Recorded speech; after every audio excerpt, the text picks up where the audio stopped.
읽겠습니다. 이방인들이여 너희는 여호와의 말씀을 듣고 온 섬에 전파하여 이르기를 이스라엘을 흩으신 자가 그를 모으시고 목자가 그 양떼에게 행함같이 그를 지키시리로다. 여호와께서 야곱을 구원하시되 그들보다 강한 자의 손에서 속량하소서. 그들이 와서 시온의 높은 곳에서 찬송하며 여호와의 복 곧 곡식과 새 포도주와 기름과 어린 양의 때와 소의 때를 얻고 크게 기뻐하리라. 그 심령은 물된 동상 같겠고 다시는 근심이 없으리로다 할지어다. 그때에 처녀는 춤을 추며 즐거워하겠고 청년과 노인은 함께 즐거워하리니 내가 그들의 슬픔을 돌려서 즐겁게 하며 그들을 위로하여 그들의 근심으로부터 기쁨을 얻게 할 것입니다. 내가 기름으로 제사장들의 마음을 흡족하게 하며 내 복으로 내 백성을 만족하게 하리라. 여호와의 말씀이니라. 여호와께서 이와 같이 말씀하시니라. 라마에서 슬퍼하며 통곡하는 소리가 들리니 라헬이 그 자식 때문에 애곡하는 것이라. 그가 자식이 없어져서 위로받기를 거절하는도다. 여호와께서 이와 같이 말씀하시니라. 내 울음소리와 내 눈물을 멈추어라. 내일의 삭을 받을 것인즉 그들이 그의 대적의 땅에서 돌아오리라. 여호와의 말씀이니라. 너의 장막에 소망이 있을 것이라. 너의 자녀가 자기들의 지경에 돌아오리라. 여호와의 말씀이니라. 에브라임이 스스로 단식함을 내가 분명히 들었노니 주께서 나를 징벌하심에 멍에에 익숙하지 못한 송아지 같은 내가 징벌을 받았나이다. 주는 나의 하나님 여호와시니 나를 이끌어 돌이키소서. 그리하시면 내가 돌아오겠나이다. 내가 돌이킨 후에 뉘우쳤고 내가 구원을 받은 후 내 볼기를 쳐싸오니 이는 어렸을 때의 지옥을 짐으로 부끄럽고 욕됨이니라 하도다. 아멘. 오늘은 회개의 중요성에 관해서 한번 생각해 보고자 합니다. 지난 시간에 말씀드렸듯이 남유다는 하나님에게 많은 은혜를 입었지만 많은 죄를 짓게 됩니다. 그들은 우상 숭배를 하였고 권력자들은 가난한 사람들을 박해하고 착취하고 억압하였습니다. 남유다는 탐욕과 그 다음에 간음과 살인, 윤리적 타락의 길을 걷게 됩니다. 선지자들의 경고를 무시합니다. 선지자들을 박해하고 죽이기까지 합니다. 결국 하나님은 남유다를 심판하기로 마음을 먹습니다. 그래서 바벨론을 이스라엘에 불러들이게 됩니다. 바벨론은 이스라엘 쳐들어와서 남유다를 초토화시켜버립니다. 성읍은 불타고 사람들은 죽고 젊은이들은 다 노예로 끌려가게 됩니다. 이 고통이 얼마나 큰지 라헬이 자식을 잃어버리고 우는 통곡과 같았다, 그렇게 표현하고 있습니다. 그런데 오늘 본문에 보면 하나님이 갑자기 돌이키신다라는 것입니다. 한번 13절 한번 보시면 13절에 보면 이런 말씀이 나옵니다. 그때의 처녀는 춤추며 즐거워하겠고 청년과 노인들은 함께 즐거워하리니 내가 그들의 슬픔을 돌려서 즐겁게 하며 그들을 위로하여 그들의 근심으로부터 기쁨을 얻게 할 것임이라. 읽은 구절에 보면 하나님이 상황을 돌려버렸다라는 것입니다. 13절 중반절에 보십시오. 내가 그들의 슬픔을 돌려서 즐겁게 하며 하나님이 행편을 바꾸어버렸다. 환경을 바꾸어버렸다라는 것입니다. 그래서 통곡하는 사람들이 춤을 추기 시작합니다. 슬픔에 잠겨있던 사람들이 즐거워하기 시작합니다. 근심에 쌓여있던 사람들이 기뻐하기 시작합니다. 하나님이 상황을 바꾸어버렸다는 사실입니다. 여러분, 하나님만이 상황을 바꿀 수가 있습니다. 믿습니까? 하나님은 한순간에 판도를 바꿔버리십니다. 하나님은 한순간에 국면을 전환시켜버립니다. 근심이 기쁨으로, 울음이 웃음으로, 고통을 즐거움으로 바꾸시는 분이 여호와 하나님이신 것입니다. 그러니까 하나님이 어떤 분이신가 묻는다면 오늘 본문에 나오는 하나님은 한순간에 국면을 바꾸시는 분이시다라는 것입니다. 그러면 하나님은 왜 남유다를 징계하시다가 심판하시다가 왜 한순간에 바꾸시게 되었는가? 그 이유가 뭘까요? 그 이유를 오늘 본문의 18절에 보면 하나님이 말씀하고 18절 한번 보십시오. 에브라임이 스스로 단식함을 내가 분명히 들었더니 주께서 나를 징벌하심에 멍에에 익숙하지 못한 송아지 같은 내가 징벌을 받았나이다. 주는 나의 하나님 여호와시니 나를 이끌어 돌이키소서. 그리하면 내가 돌아오겠나이다. 읽은 9절 상반절에 보면 에브라임이 스스로 단식함을 내가 분명히 들었다라는. 여기서 에브라임은 이스라엘 전체 지파를 대표하는 애칭, 별명, 그런 명칭입니다. 그러므로 에브라임이 단식하는 것을 내가 들었다라는 것은 이스라엘 전체가 회개하는 것을 내가 들었다라는 것입니다. 하나님은 이스라엘 전체가 눈물을 뿌려 마치 자식을 잃어버린 부모처럼 단식하며 자신이 지은 죄를, 어리석었던 죄를 회개하여서 하나님은 그것을 보았고 들었다는. 그 순간 하나님은 이스라엘 백성들을 한순간에 국면을 전환시켜버려요. 여러분, 하나님이 우리를 징계하시는 것은 우리를 죽이기 위함이 아니에요. 우리를 돌이키게 하기 위함인 것입니다. 고집 피우면 고집 피울수록 내 자아를 살리려고 할수록 그는 더 죽는 것입니다.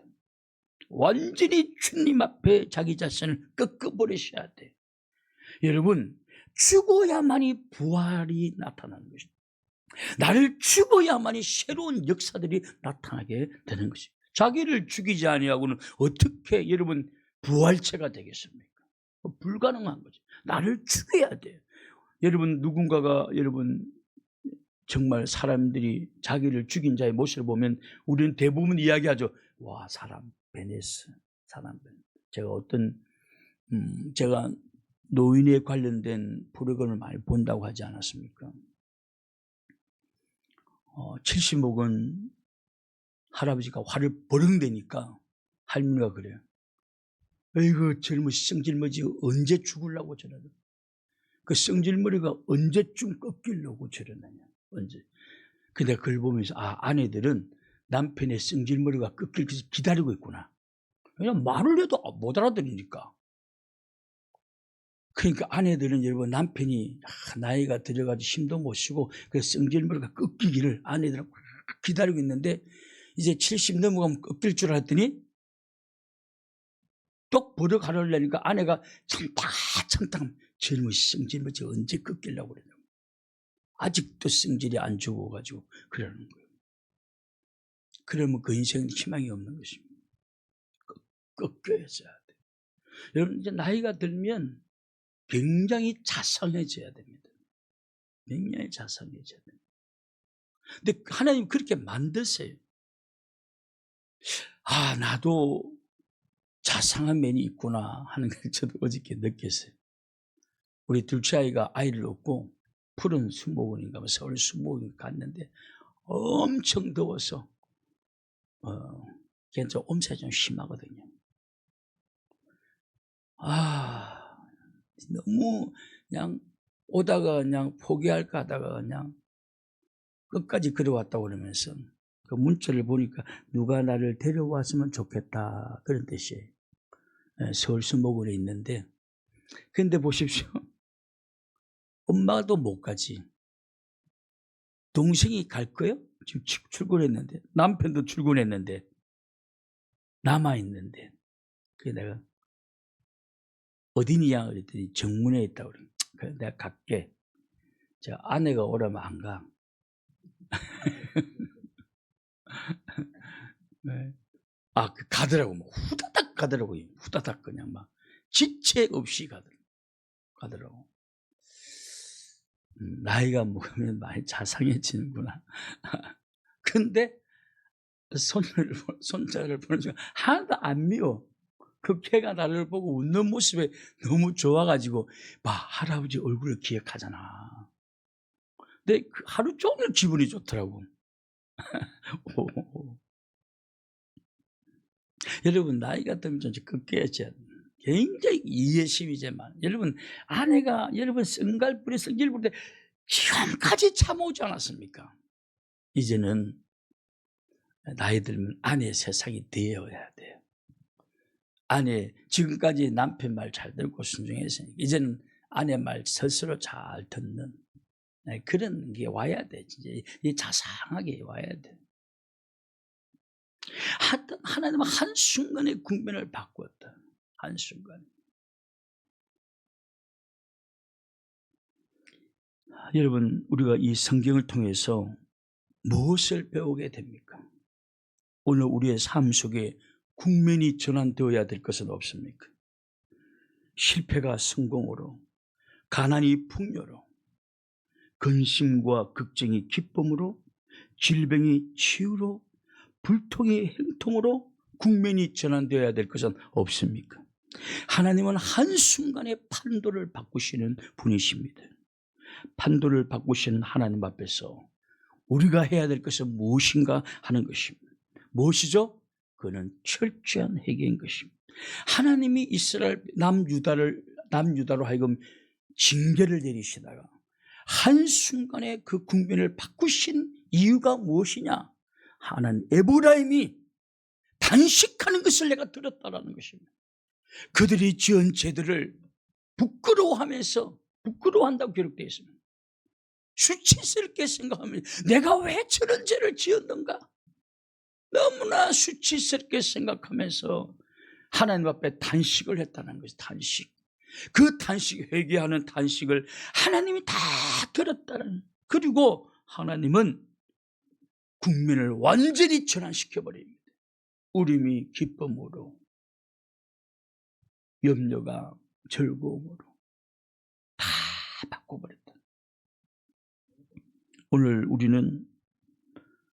우리가 하나님 앞에 해야 될 것은 무엇인가? 오늘 우리는 하나님 앞에서 우리의 죄를 토설하고 범죄한 자기 자신을 가슴치며 회개하고 하나님 앞에 탄식해야 되는 것입니다. 내가 주님 앞에 잘못 살았던 것을 여러분 그렇게 하지 않으면 국면을 전환시키지 되지 않습니다. 국면을 전환시키시는 분은 하나님이신 것입니다. 바꾸시는 분은 하나님이신 것입니다. 봄, 여름, 가을, 겨울을 바꾸시는 분도 하나님이시고 어둠을 다시 새벽으로 바꾸시는 분도 하나님이시고 하나님은 모든 것을 바꾸시는 분이십니다. 하나님은 국면을 전환시키시는 분이십니다. 그러면서 하나님 우리에게 어느 때에 너희들이 국면이 전환되는가 하는 것을 우리에게 말씀해 주고 있지 않습니까? 나는 에브라임의 단식을 들었노라. 여러분 주님 앞에서 가슴 치며 단식해 보았습니까? 내 자신의 죄를 토설하면서 마치 다 토해내듯이 주님 내가 이런 죄를 지었으면 어떤 사람들은요 자기가 과거에 지은 죄가 마치 영웅담처럼 자랑하는 사람들이 있습니다. 무슨 죄가 그렇게 찬란하고 멋있다고 그걸 영웅담처럼 자랑을 합니까? 아직까지 수준이 도달하지 못한 거예요. 얼마나 그것이 수치스럽고 어린아이들이고 유치한 것인가 하는 것을 판단할 수 있는 기준이 안 선 거예요. 성장이 안 된 거예요. 성장이 되는 순간 다 그런 수치스러운 것이 되고 마는 것입니다. 하나님, 여러분 왜 아직도 내가 지은 그 유치한 죄들을 회개하지 못할까요? 성장이 안 돼서 그래요. 여러분 이제 우리가 어린아이 때는 장난감도 가지고 놀고 그러고 하지만 이제 어린이 되면 그 가지고 놀으라고 해도 안 놉니다. 수준이 이미 내가 지금 그런 장난감 가지고 놀 때야 그런단 말이죠.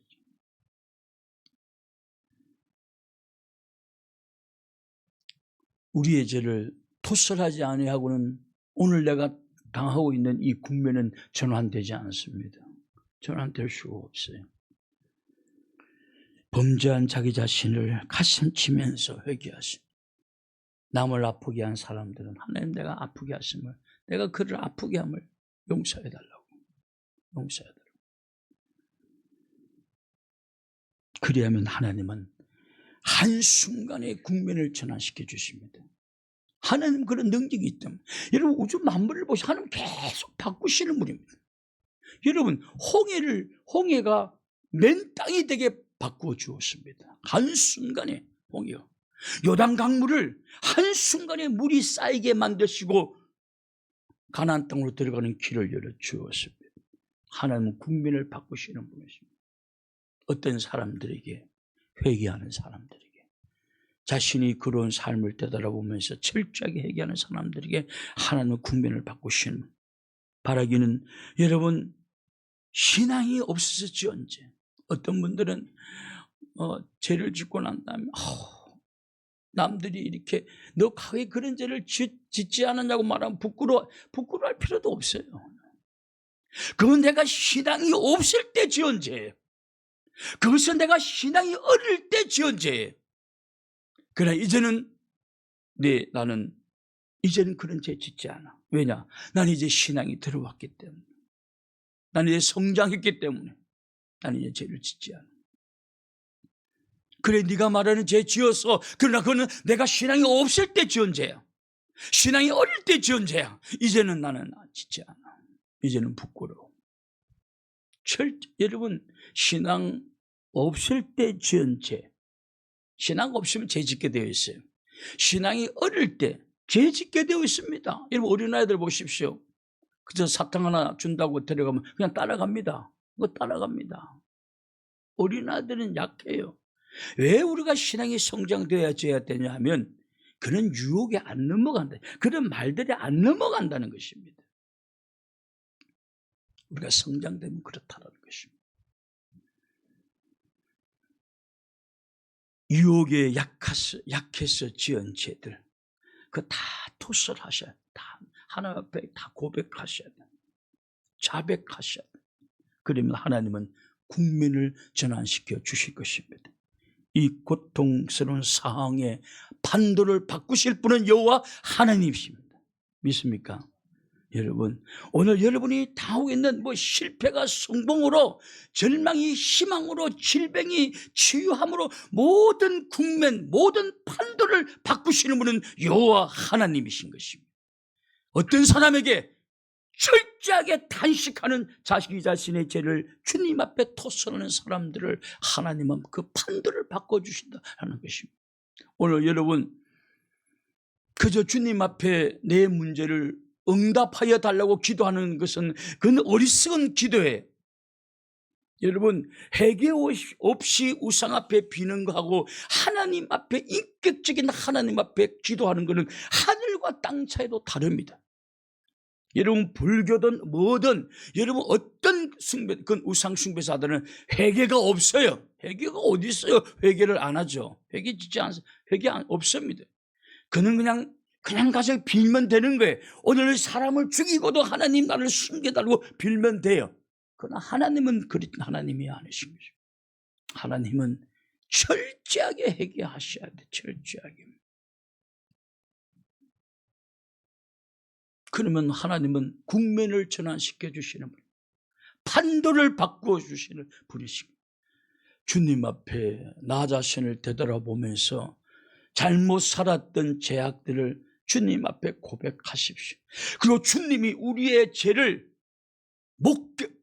회개하는 것을 내가 분명히 들었다, 분명히 보았다 라고 말할 수 있도록 그렇게 만드셔야. 오늘 한번 보여봐요. 하나님, 오늘 내가 내 죄를 토설함으로 내 지은 죄를 탄식하는 이것을 에브라임이 하나님 앞에 보여주었듯이 내가 그 탄식을 오늘 나는 너의 탄식을 들었노라, 너의 자백 고백을 들었노라 고백하신 하나님, 고백해 그렇게 말하게 만드시는 하나님의 자녀들, 그래서 판도를 바꾸시는 하나님의 은총을 경험하는 그런 역동적인 변환이 우리에게 있어야 된다는 것입니다. 그런 변환을 경험하는 모든 성도들이 될 수 있기를 주님의 이름으로 축원합니다. 우리 함께 통성으로 한번 기도합시다.